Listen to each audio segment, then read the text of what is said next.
Halo teman-teman semua, kita masuk di video yang ketiga ya, yaitu Automated Data Collection di modul yang kelima, yaitu Building System. Ini adalah bagian dari Python Foundation for Crypto Trader course yang total terdiri dari 5 modul gitu ya. Tentang Automated Data System itu apa gitu ya? Itu adalah sistem yang bisa fetch dan update data otomatis di setiap interval tertentu.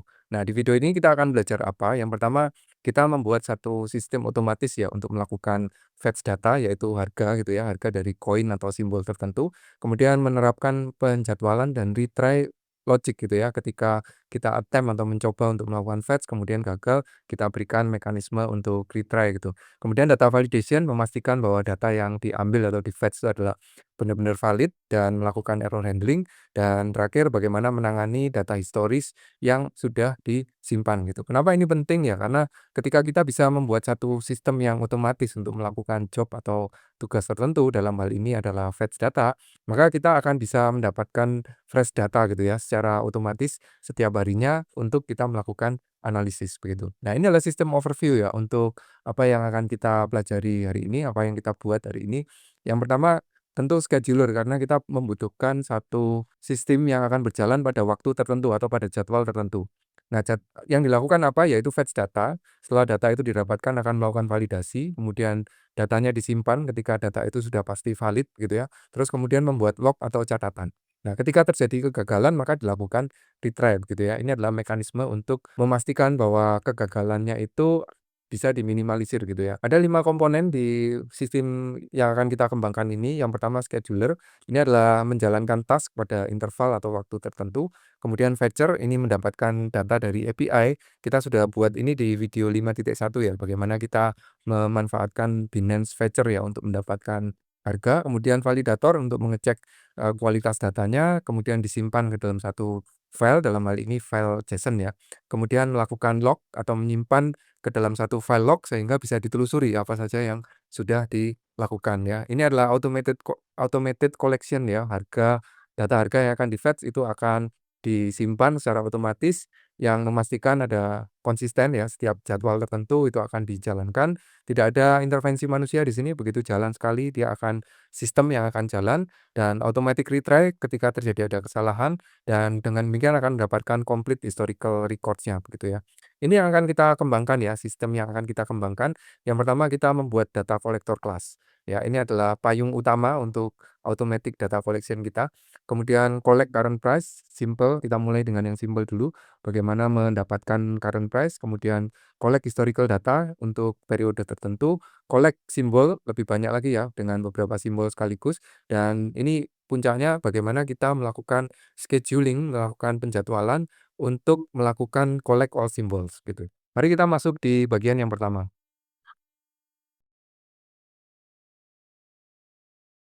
Ya, teman-teman kita masuk di bagian yang pertama ya dari automatic data collection ini. Di baris pertama itu saya memberikan dua perintah ini ya, persen load extension, auto reload, dan persen auto reload spasi 2 ya. Tujuannya supaya nanti saat kita melakukan perubahan terhadap fungsi atau terhadap modul yang kita buat, itu otomatis terreload gitu ya. Jadi ketika kita melakukan import satu file atau satu kelas tertentu, ketika kelas itu diubah, maka otomatis terreload ya. Tujuannya untuk itu. Nah, di bagian ini, di pertama ya, pertama kita perlu memastikan bahwa kita punya folder Crypto Analyzer ya. Crypto Analyzer yang kita buat di modul 5.1 dan 5.2 yang berisi beberapa fungsi yang kita butuhkan gitu ya. Nah, di sini kita akan menambahkan satu lagi yaitu kita sebut saja sebagai automation ya untuk nanti semua modul-modul yang berhubungan dengan otomasi akan kita masukkan di automation ini.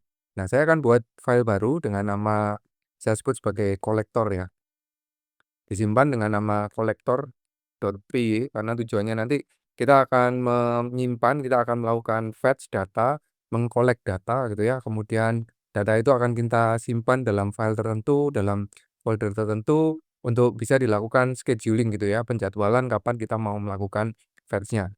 Kita sebut sebagai kolektor.py, kita buat kelasnya. Kita mulai dengan mengimport semua library yang dibutuhkan ya, ada time, ada schedule, datetime, pandas, kemudian Binance Fetcher yang nanti akan kita pakai ya, ada di Binance Fetcher, ada di data ini ya, Binance Fetcher. Kemudian config dan file manager karena nanti kita akan membutuhkan JSON, menyimpan dalam bentuk JSON, maka file manager juga akan dibutuhkan. Kemudian lodging, nah ini library lodging ini penting karena nanti setiap apapun yang kita buat pada automatic data collection ini akan tercatat atau tersimpan di file, sehingga sewaktu-waktu kita bisa menelusuri apa saja yang sudah dilakukan atau apa saja yang sudah disimpan gitu ya. Itu konsep untuk melakukan log atau catatan ya, membuat catatan. Nah, setelah kita mengimport, mungkin kalau teman-teman ada error ya saat melakukan import, artinya kemungkinan library-nya ini belum terinstall pada sistem gitu, sehingga kita perlu melakukan instalasi. Misalkan untuk library schedule ya, kalau teman-teman error di library schedule, maka teman-teman perlu melakukan instalasi library-nya dengan cara kalau lewat Jupyter bisa tanda seru pip install, kemudian diikuti dengan nama library-nya. Begitu dijalankan, maka akan muncul kalau library-nya belum terinstall di sistem, maka akan di-download gitu ya, library-nya akan di-download, kemudian akan aktif di sistem dan bisa diimport. Tapi kalau sudah terimport atau sudah terinstall, maka akan muncul requirement already satisfied seperti ini. Teman-teman juga bisa install melalui terminal ya, atau melalui command prompt untuk library ya. Oke, kembali ke kolektor ya, kembali ke kolektor. Kita buat satu kelas ya, kita buat satu kelas namanya kelas data kolektor ya. Nanti akan kita import data kolektor ini. Di dalam data kolektor ini yang pertama kali kita buat adalah inisialisasi atau konstruktor ya. Kalau kita mau membuat konstruktor atau yang pertama kali dijalankan itu kita definisikan dalam dev init seperti ini. Kemudian ada satu parameter di sini yaitu data folder. Data folder ini adalah tempat nanti untuk kita menyimpan semua file-file yang disimpan gitu ya. Semua data yang di-fetch kemudian disimpan ke dalam file tertentu. Nah, filenya itu diletakkan pada data folder. By default, data foldernya diberi nama collected data. Tapi tentu bisa kita ubah saat kita nanti melakukan inisialisasi untuk data kolektor ini. Nah, kita akan membutuhkan Binance Fetcher dan File Manager. Keduanya kita butuhkan Binance Fetcher untuk melakukan API call ya, kalau kita mau mendapatkan harga pada koin tertentu, kemudian File Manager dipakai untuk menyimpan hasil yang didapatkan ke dalam file JSON. Nah, kemudian yang kedua, nah ini yang penting juga, setup lodging. Setup lodging ini memastikan bahwa semua nanti akan disimpan, semua catatan atau semua aksi yang dilakukan, itu akan disimpan dalam satu file log gitu ya. Kenapa? Karena nanti kita akan menjalankan automatic data collection ini, autonomous gitu ya, kita run sekali kemudian biarkan dia berjalan. Nah, apapun yang dilakukan oleh automatic data collection itu nantinya harus tercatat dan harus tersimpan dalam satu log. Makanya kita perlu melakukan setup lodging dan nanti setiap aksi yang kita lakukan, itu kita simpan ke dalam file log begitu ya. Nah, untuk setup lodging-nya ini agak tricky gitu ya, karena membutuhkan beberapa setup yang penting gitu. Yang pertama, eee, setup lodging ini semua file akan disimpan dalam file data collection.log gitu ya, semua aktivitasnya akan disimpan pada file ini, lalu juga dicetak ke layar ya. Jadi selain disimpan di file, dicetak ke layar, karena kalau cuma disimpan di file nanti nggak tahu, di layar nggak kelihatan ini ngapain aja gitu, kalau nggak lihat file lognya gitu. Kemudian kita lakukan untuk, setting setup lognya ya, yaitu dengan menggunakan self.logger, kemudian self.logger set level dengan menggunakan lodging.info. Kemudian ini teknik aja ya, ini teknik untuk membersihkan dari handlers yang sudah ada. Jadi kalau modul ini dipanggil 2 kali gitu, kalau nggak dibersihkan dulu nanti yang baru jadi nggak bisa dijalankan gitu ya. Kemudian untuk setup formatnya, nah ini nanti format yang muncul di lognya itu adalah waktu, jadi kapan aksi itu dilakukan, kemudian message-nya apa. Ini akan menjadi format untuk lognya. Kemudian kita membuat file handler-nya.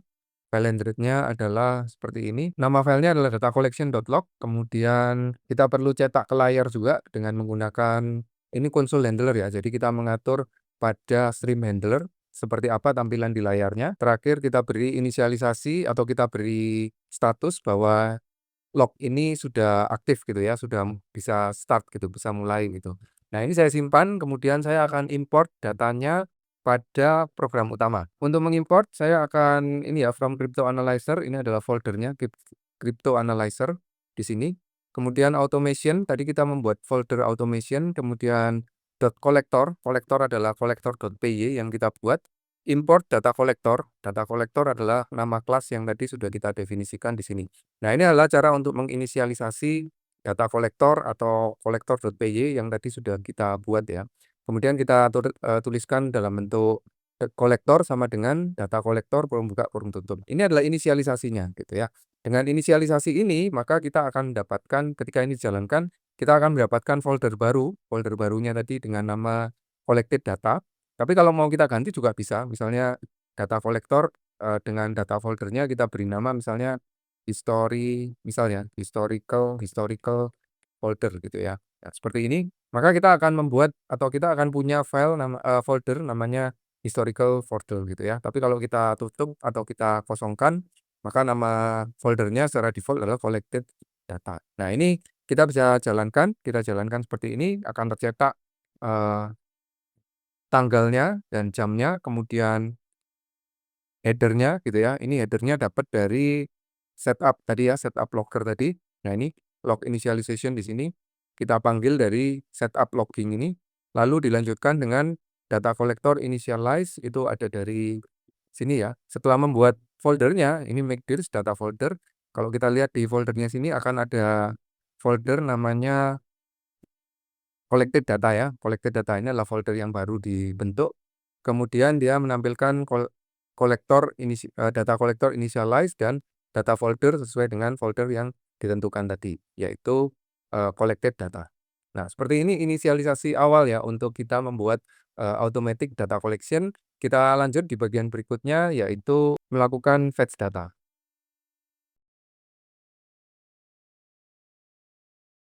Oke, lanjut ke bagian berikutnya yaitu fetch data ya. Fetch data ini ada konsep yang penting yaitu melakukan fetch selama ada maksimum retry-nya gitu. Ketika kita melakukan fetch dan fetch pertama gagal, maka dilakukan fetch yang kedua. Kalau fetch kedua juga masih gagal, tidak bisa mendapatkan data, dilakukan fetch ketiga dan seterusnya. Dan kita berikan batas berapa kali maksimum fetch atau maksimum retry yang akan dilakukan. Jadi akan ada mekanisme untuk melakukan retry. Ini penting ya. Kenapa kok penting? Karena begitu pertama kali kita coba untuk melakukan fetch dan gagal, belum tentu itu akan gagal terus gitu ya. Kita perlu mencoba lagi untuk memastikan bahwa mungkin koneksinya yang tadi nggak sempurna, kemudian berikutnya sekarang terkoneksi sehingga bisa dilakukan fetch data gitu. Ada 2 fungsi yang kita akan buat di sini. Yang pertama adalah fetch with retry ya. Itu kita masuk ke collector.py, kita masukkan atau kita definisikan fungsinya fetch.retry. Ini punya parameter fetch function, kemudian ada max retry gitu ya. Fetch function ini apa? Ini adalah fungsi yang dilakukan untuk melakukan fetch atau mendapatkan data dari API call gitu. Nah, di sinilah akan diletakkan berapa kali dia akan dipanggil, berapa kali maksimum percobaan yang akan dilakukan untuk fetch function ini gitu ya. Jadi, dilakukan for attempt mulai dari 0 sampai dengan max retry. Di sini kita tentukan default-nya adalah 3. Kemudian dicoba fetch function-nya ini dipanggil gitu. Fetch function dipanggil, kemudian hasilnya ditaruh di result. Nah, kalau result-nya berhasil atau ada, is not none gitu ya, berarti berhasil, fetch-nya berhasil, kemudian tinggal di-return. Selesai, perulangannya selesai. Tapi kalau fetch-nya gagal gitu ya, terjadi error, maka akan ditampilkan saat ini sudah kegagalan yang keberapa gitu ya. Kalau kegagalannya itu masih belum lebih atau masih lebih kecil dari max retry, maka akan ditunggu ada wait time-nya gitu, kemudian sleep nunggu beberapa detik untuk kemudian dia melakukan memanggil fetch function kembali gitu ya, memanggil fetch function kembali sehingga dilihat apakah ada hasil yang didapatkan atau enggak. Nah, ketika attempt atau percobaannya sudah lebih atau sama dengan atau sesuai dengan nilai yang didefinisikan di max retry ini, maka akan di-return none gitu ya. Jadi dituliskan di sini semua semua percobaan gagal sehingga return datanya adalah none gitu. Nah, ini adalah fetch with retry. Nah, sekarang kita buat fungsi sesungguhnya untuk melakukan fetch-nya gitu. Fetch-nya sendiri kita definisikan dalam fungsi collect current prices gitu ya. Dalam kasus ini kita akan mendapatkan harga dengan cara ada parameter simbol, mau harga apa yang mau harga dari koin apa yang mau kita dapatkan. Jadi kalau simbolnya itu nggak diisi atau nggak ada keterangan apa-apa, nggak diberikan keterangan apa-apa, maka simbolnya sesuai dengan config default symbols. Kita di video 51 atau 52 kita mendefinisikan default symbols pada config itu ada 3 yaitu BTC, ETH, dan SOL gitu. Kemudian kita simpan atau kita sampaikan pada logger-nya ya, kita simpan di file log, kemudian ditampilkan juga konsol di layar. Kemudian nah ini fungsi utamanya adalah fetch dengan retry. Kita berikan price sama dengan self titik fetch with retry. Self with retry ini memanggil fungsi ini, fetch with retry, yaitu dengan fungsi fetch multiple prices yang ada pada Binance Fetcher gitu ya, fetch multiple prices. Ini sudah kita buat di 5.1 ya, bagaimana kita melakukan fetch untuk multiple prices dengan simbol yang sesuai dengan yang didefinisikan di sini atau sesuai dengan default simbolnya begitu. Nah, lalu kita cek apakah price atau nilai yang dikembalikan itu ada isinya gitu ya. Kalau misalnya price itu ada isinya, artinya data fetch-nya berhasil, maka ditambahkan satu kolom baru pada price ini price nilai kembalinya adalah data frame ya.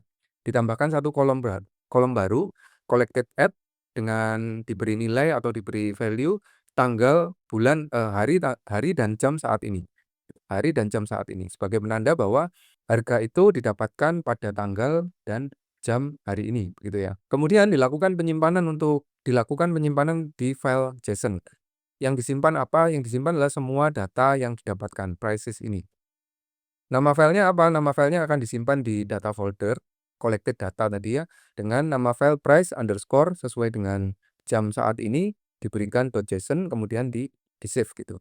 Loggernya di-update untuk menampilkan informasi di konsol, di layar, ataupun dicatat pada file lognya, dan terakhir diberikan display summary pada konsol atau juga pada file log gitu ya.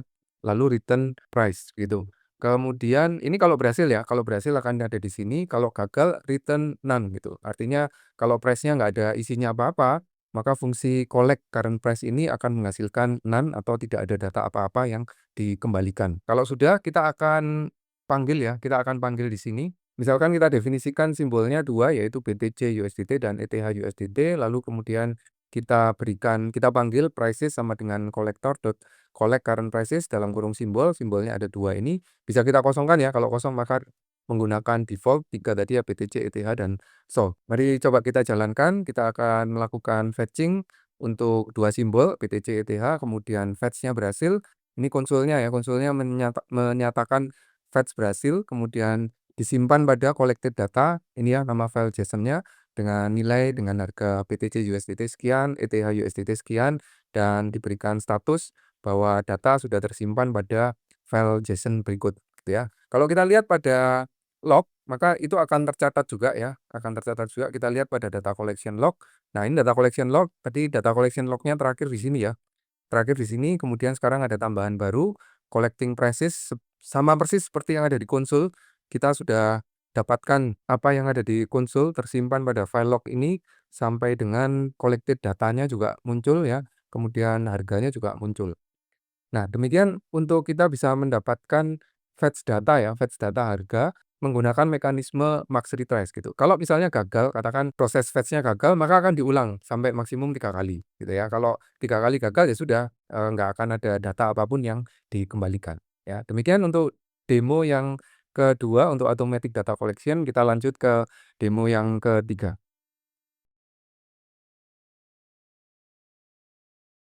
Nah, di demo yang ketiga ini kita coba melakukan validasi ya. Validasi itu artinya ketika data yang kita dapatkan, data frame yang kita dapatkan itu sudah kita fetch, kemudian kita dapat data itu, kita pastikan bahwa data itu adalah data yang valid. Kalau nggak valid nanti buat apa disimpan gitu ya, buat apa dianalisis gitu, karena hasil analisisnya nanti bisa kacau gitu ya. Jadi kita buat satu fungsi untuk melakukan validasi data, kita kembali ke collector.py, kita buat satu fungsi, kita sebut sebagai validate data frame gitu ya. Ini akan memvalidasi fungsi atau memvalidasi data frame yang diberikan pada parameternya. Kemudian yang dicek apa? Dicek adalah OHLC konsistensinya. Dan kalau ada missing value itu juga akan divalidasi juga gitu ya. Jadi yang pertama kita pastikan bahwa DF itu kalau DF itu none atau DF itu kosong, nggak ada isinya, langsung di-return gitu ya, return false, artinya tidak valid data itu. Berikutnya kita lakukan validasi yang kedua adalah melakukan pengecekan untuk kolom dari data frame-nya. Kolom minimal yang harus ada adalah open, high, low, close, dan volume. Kalau semuanya ini ada, maka bisa lanjut, tapi kalau satu aja nggak ada, maka akan di-return false gitu ya. Di-return false dengan diberikan log missing columns gitu ya. Selanjutnya kita bisa cek untuk data yang kosong, kemudian konsistensi untuk OHLC, dan terakhir memastikan bahwa, semuanya valid gitu ya. Berikutnya adalah cek apakah datanya ada yang kosong, not available. Kalau ada yang nul atau kosong atau nggak ada isinya, di-return false. Kita nggak perlu simpan data itu. Kemudian OHLC konsistensinya itu dipastikan, misalnya nilai dari high itu pasti lebih tinggi daripada low gitu ya. Kalau enggak gimana ceritanya gitu ya, high ada di bawahnya low gitu. Juga untuk, hal-hal yang lain misalnya nilai H harus lebih besar sama dengan dari close, kemudian close itu lebih besar sama dengan dari low gitu ya. Ini adalah semua untuk melakukan validasi. Kalau sampai sini berhasil maka validasinya pas dan dilakukan dan diberikan return true, artinya data itu adalah data yang valid.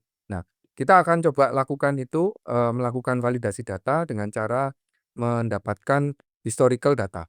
Kita punya satu fungsi, kita definisikan satu fungsi yaitu collect historical data yang tujuannya untuk mendapatkan data historis dari koin atau simbol tertentu dengan interval default-nya 1 hari dan 30 hari terakhir. Semua data ini nanti akan divalidasi menggunakan validate, data frame ini. Kita tuliskan di konsol, di log gitu ya, bahwa saat ini sedang melakukan data collection, kemudian kita definisikan tanggal awal dan tanggal akhir, karena kita akan memanggil fungsi fetch, historical keylines ya. Kalau, teman-teman ingat pada Binance Fetcher itu ada fungsi namanya fetch historical keylines untuk mendapatkan harga historis ya, historis harga dari simbol atau koin tertentu dengan interval tertentu dan start date dan end date tertentu. Nah, start date dan end date-nya ini perlu kita definisikan di atas ini ya, karena kalau kita lihat di sini, ini parameternya adalah berapa hari terakhir yang mau di-collect datanya gitu ya. Katakan 30 hari terakhir, maka start date-nya adalah 30 hari sebelumnya dan end date-nya adalah sekarang. Ini kita jadikan parameter pada fetch historical keylines. Nah, karena kita melakukan fetch, kita panggil lagi fungsi fetch with retry. Ya, kita coba beberapa kali, seandainya, fetch historical keylines ini mengalami kegagalan, ya. Pada percobaan pertama gagal, maka dilakukan retry yang kedua. Kalau retry yang kedua gagal, dilakukan retry yang ketiga. Kalau retry yang ketiga gagal, sudah dikembalikan atau di-return datanya none gitu ya. DF-nya ini none, kalau none maka nggak perlu divalidasi gitu ya. Ya, kalau data frame-nya itu none, maka langsung di-return aja none gitu ya. Tapi kalau is not none dan not empty, artinya fetch ini berhasil gitu ya, fetch historical keylines-nya ini berhasil, maka yang dilakukan adalah melakukan validasi terhadap DF-nya. Bisa jadi berhasil diambil datanya, tapi kolomnya ada yang kurang gitu ya, atau datanya ada yang kosong gitu ya. Nah, itu semua dilakukan validasi di sini, ya. Kalau itu semua oke, berhasil divalidasi, maka disimpan ke dalam file CSV, save to CSV. Nama file CSV-nya didefinisikan, diletakkan pada data folder sesuai dengan yang didefinisikan tadi, kemudian nama koin underscore historical underscore intervalnya berapa, 1 hari atau 4 jam atau 1 jam, kemudian .csv gitu ya. Kemudian disimpan, kemudian lognya diupdate ya, lognya diupdate dengan menyampaikan atau menulis di konsol dan file log, save sesuai dengan nama filenya, record berapa banyak yang berhasil di-load atau berhasil di-fetch gitu ya, dengan range mulai tanggal sampai dengan tanggal yang terakhir. Nah, seperti ini untuk collect historical data ya. Mari kita coba, melakukan collect historical data ini pada program utamanya. Saya akan panggil dengan nama btc data sama dengan collector.collect historical data, btc, intervalnya 1 hari, dengan hari atau sebanyak 7 hari terakhir ya. Kita lihat apakah kita berhasil mendapatkan dari lognya nanti akan terlihat gitu ya, berhasil mendapatkan fetch historical data ini, saya jalankan. Ya, collecting 7 hari, kemudian fetching BTC USD-nya ini tanggal awal dan tanggal akhirnya, kemudian fetch berhasil, validation pass, semua datanya komplit ya. Kemudian disimpan pada BTC historical 1d.csv. Ini ada di folder collected data, recordnya ada 7, range-nya seperti ini, total fetch-nya 7 candles. Mari kita lihat di BTC historical 1D-nya ya. Kita lihat di sini ada di collected data, yaitu BTC historical 1D.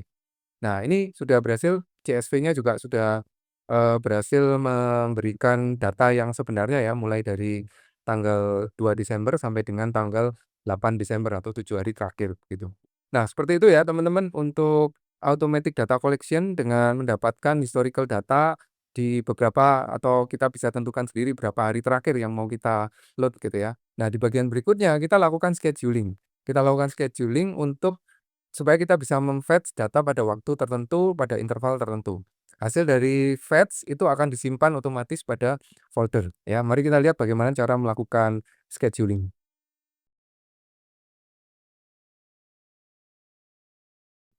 Oke, bagian terakhir dari video 5.3 ya, yaitu bagaimana kita bisa melakukan scheduling karena topiknya adalah automatic data collection gitu ya. Kita bisa menjadwalkan satu job tertentu, satu tugas tertentu gitu ya pada jam tertentu untuk dia akan melakukan fetch atau melakukan apapun yang kita tugaskan gitu ya. Dalam kasus ini kita akan coba untuk melakukan collecting data gitu ya, collecting data dari koin atau dari simbol tertentu pada setiap jam yang kita tentukan setiap harinya gitu ya. Kita kembali ke kolektor.py, saya akan tutup dulu yang nggak perlu. Kolektor.py, kita buat satu fungsi ya, kita buat satu fungsi namanya schedule daily collection gitu ya. Fungsi ini tujuannya akan dipanggil gitu ya, fungsi ini akan dipanggil untuk melakukan tugas tertentu pada jam yang ditentukan, misalkan defaultnya adalah jam 9 pagi, dengan melakukan fetch pada simbol yang didefinisikan. Di sini simbolnya none, yang kalau nggak kita isi tentu akan diberi nilai sesuai dengan default config ya. Nah, kemudian kita definisikan job yang akan dilakukan oleh schedule daily collection ini gitu. Dalam hal ini job yang dilakukan adalah yang pertama kita buat atau kita tuliskan ya, di konsol dan disimpan pada file lognya yaitu schedule collection, kemudian collect all symbol, kemudian setelah collect diberikan konsul yaitu collection complete gitu ya. Nah, sekarang collect all symbolnya apa? Nah, collect all symbol ini adalah suatu fungsi yang nanti akan dijalankan, ketika dijalankan dia akan mendapatkan semua informasi atau mem-fetch data harga yang diminta sesuai dengan simbol yang didefinisikan di sini. Nah, kita buat dulu untuk collect all simbolnya ya. Collect all simbolnya adalah satu fungsi seperti ini. Collect all simbol itu akan merupakan satu batch collection ya untuk beberapa simbol sekaligus. Kita lengkapi dengan error handling untuk simbol-simbolnya itu. Kita awali dulu dengan misalkan kalau dia simbolnya itu kosong maka akan mengambil pada default ya. Pada default simbol ada tiga yaitu BTC, ETH, dan SOL. Kemudian kita berikan status, kita cetak. Nah, kemudian pada collect all simbol ini ada result, ada hasil yang akan nanti dikembalikan, yaitu apa saja yang successful, successful dalam bentuk list gitu ya, apa saja yang failed atau koin apa saja yang failed untuk di-fetch, dan kemudian timestamp-nya seperti apa. Jadi ini dalam bentuk list ya, nanti semua koin yang berhasil di-fetch atau berhasil didapatkan datanya akan masuk pada successful ini dan yang gagal akan masuk di bagian gagal ini. Result-nya ini nanti akan di-return gitu, sehingga tahu mana yang gagal dan mana yang failed, mana yang gagal dan mana yang berhasil gitu ya. Nah, kemudian kita lakukan perulangan untuk melakukan atau untuk mendapatkan datanya gitu ya. Kita pastikan untuk melengkapi juga dengan error handling ya. Jadi seperti ini untuk simbol yang didefinisikan pada bagian parameter, berapa simbol, misalkan kita punya 100 yang akan kita collect datanya, maka kita tinggal masukkan simbolnya langsung 100 dalam bentuk list gitu ya. Dalam hal ini kita gunakan default simbol hanya 3.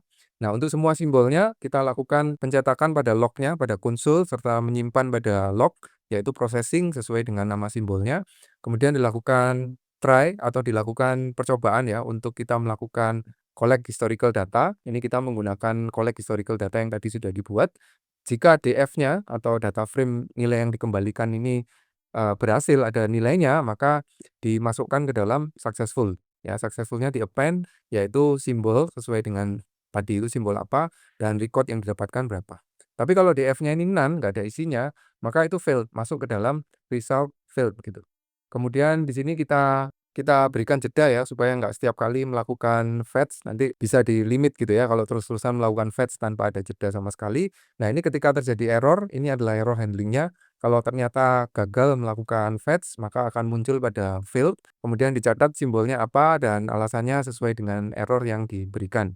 Nah, ini yang akan di-schedule-kan ya, jadi collect all simbol ini akan di-schedule-kan pada fungsi job ini, begitu. Satu lagi pada fungsi collect all simbolnya kita harus melakukan penyimpanan ya. Jadi semua setelah di-collect tentu harus disimpan dalam satu file tertentu, foldernya adalah data folder dengan nama batch underscore sesuai dengan jamnya saat ini, kemudian disimpan, resultnya yang disimpan, berapa yang berhasil, berapa yang gagal, kemudian diberikan summary untuk proses fetching-nya, ditunjukkan berapa yang sukses dan berapa yang gagal, lalu di-return begitu. Nah, kembali ke schedule daily collection. Jadi jobnya tadi sudah didefinisikan collect all symbols. Untuk berikutnya maka kita bisa melakukan schedule, schedule every titik day, titik at pada time str, maka job ini akan dijalankan pada jam sesuai dengan yang didefinisikan di sini. Do job ya, job ini, job, mulai dari logger info, collect all symbol, dan logger info. Kemudian diberikan status, dijadwalkan pada hari atau tanggal berapa, kemudian run berikutnya kita bisa memanggil fungsi yang namanya next run. Jadi kita tahu untuk run berikutnya itu akan dijalankan kapan gitu ya. Kemudian ini akan running terus-menerus dan untuk menghentikannya itu akan kita bisa menggunakan Ctrl C atau menghentikan paksa gitu ya, kalau nggak dihentikan paksa nanti kapan berhentinya. Karena tujuannya awalnya adalah bagaimana kita punya satu sistem, punya satu program yang akan terus-menerus berjalan untuk melakukan satu tugas tertentu, yaitu melakukan fetch data dari simbol-simbol yang kita definisikan. Jadi di sini akan proses loop-nya akan berjalan di sini, try, while true itu akan terus-menerus gitu ya, while true di-schedule untuk, run pending, semua tugas yang di-schedule-kan akan, ada di sini gitu ya, kemudian tunggu 1 menit untuk jeda melakukan pengecekan berikutnya, apakah saat itu waktunya untuk dijalankan atau enggak gitu ya. Sampai terakhir ketika ada, Ctrl C atau dihentikan ya, Command C atau di-stop prosesnya, akan disampaikan lognya adalah schedule stop gitu ya. Nah, ini adalah schedule daily collection, mari kita tes. Kita tes dengan menjalankan kolektor titik schedule daily collection ya. Saya jalankan di sini, maka akan muncul, schedule at jam 9 pagi, yaitu pada tanggal 10 Desember 2025. Baru akan dijalankan besok gitu. Karena sekarang kalau kita lihat ini jam 7 lewat 7 ya, jam 19, jam 7 malam gitu ya. Nah, saya akan coba proses untuk misalkan saya mau jalankan di jam time STR-nya saya definisikan, time STR sama dengan 19 titik, supaya dia jalan saya pastikan di jam 20 begini ya, di jam 20 time STR 19.20 atau 21 supaya, eee, nggak sampai kelewatan ya. Saya akan stop dulu, scheduler stop, ini saya jalankan 19.21, saya akan jalankan di sini. Oh typo ya, typo mestinya titik 2 bukan titik ya. Nah seperti ini, schedule at 19.21. Maka next run-nya adalah hari ini jam 19.21.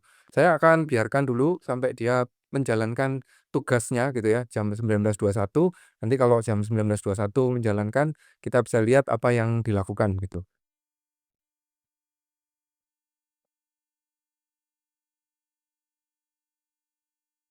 Oke, 19.21 muncul ya, kemudian, schedule collection sesuai dengan yang kita jadwalkan yaitu 19.21, batch collection untuk 3 simbol atau simbol default-nya, kemudian dia collecting 30 hari untuk BTC USDT, kemudian 30 hari untuk ETH USDT, dan kemudian untuk SOL juga 30 hari gitu ya. Fetch-nya berhasil disimpan pada SOL historical underscore 1, 1D, dan summary-nya adalah berhasil 3 di-fetch di jam 19.21, nggak ada yang failed, dan collection-nya komplit gitu. Nah ini bayangkan teman-teman menjalankan ini setiap hari atau mungkin setiap bulan sekali gitu ya untuk mendapatkan data yang komplit gitu.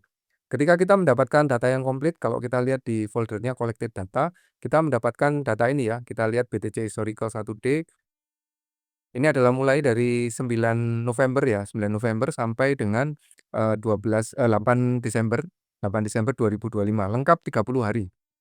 Exchange tuh biasanya menyediakan datanya itu dibatasi gitu ya, misalkan maksimum 1 tahun atau maksimum 2 tahun gitu.